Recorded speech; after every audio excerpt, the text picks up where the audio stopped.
ご視聴ありがとうございます。KK です。本日はグラジオラスの花を描いていこうと思います。花の形やつぼみ、花びら、葉の描き方を説明していますので、最後までごゆっくりお楽しみください。グラジオラスはアヤメ科の花で、内側の花びらが3枚、外側の花びらが3枚で構成されています。正面から見た花は円の中に内側の花びらを3枚、その間から見えるように外側の花びらを3枚描くと良いと思います。花芯にはおしべが3本、めしべが1本あります。少し斜めから見た花を描きたい場合は楕円形から花びらを描いていきます。内側の花びらを3枚描き、その間から見えるように外側の花びらを描いていくと良いと思います。さらに横から見た花を描きたい場合は楕円形の幅を狭くしましょう。同じように内側の花びらを3枚、外側の花びらを3枚描きます。両側の花びらと手前の花びらに翻りを入れると横から見た感じがよく出ると思います。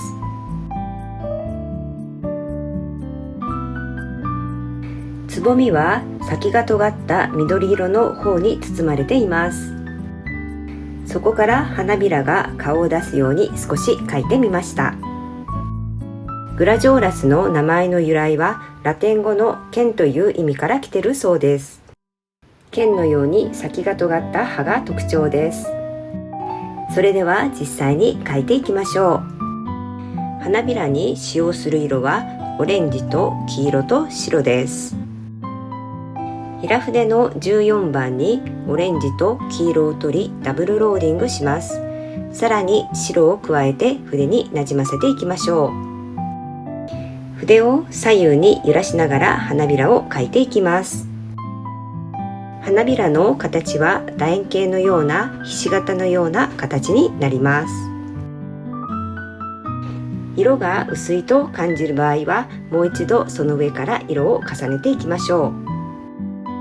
ここでは内側の花びらを先に描いてしまったのですが、簡単に描くには下にある外側の花びらから描いた方が良いと思います。手前に見えるように花びらを修正しています。奥に見える外側の花びらを描いています。3枚目の外側の花びらです。内側の手前に見える花びらはやや大きめに描き、下の花びらが透けて見えてしまう場合はもう一度色を重ねると良いと思います。この花は花びらの1枚が隣の花に隠れていると考えて外側の花びらを2枚にして描いています。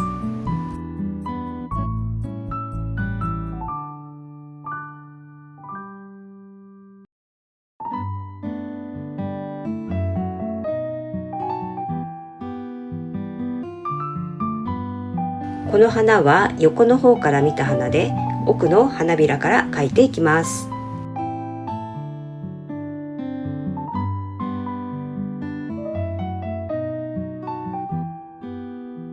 両側の花びらはやや細長く描き、翻りを入れると横から見た感じがよく出ると思います。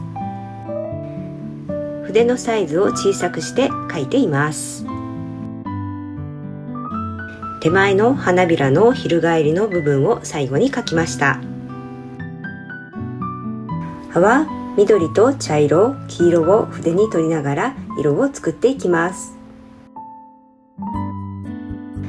葉っぱを描きやすくするために紙を下に引きました。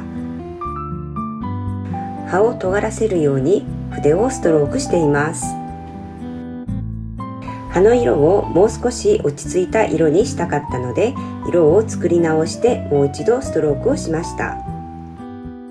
ストロークが入れやすい方向にスケッチブックを回転させて描いています。つぼみを包む方の部分は軽い S ストロークを描くようにして描いていきました。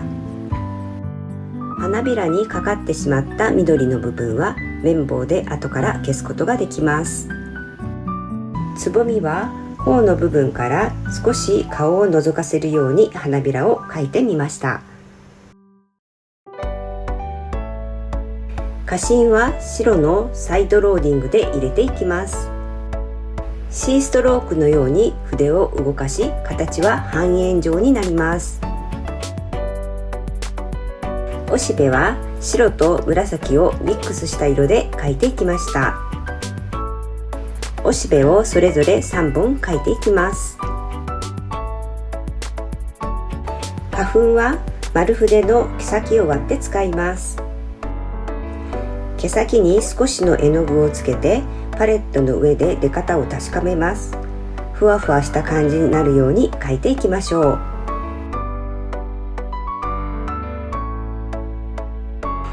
グラジョーラスの絵の出来上がりです。最後までご視聴ありがとうございました。高評価ボタン、チャンネル登録とても励みになります。よろしくお願いします。また感想やリクエストなどございましたらコメント欄に書いていただけるとありがたいです。ご視聴ありがとうございました。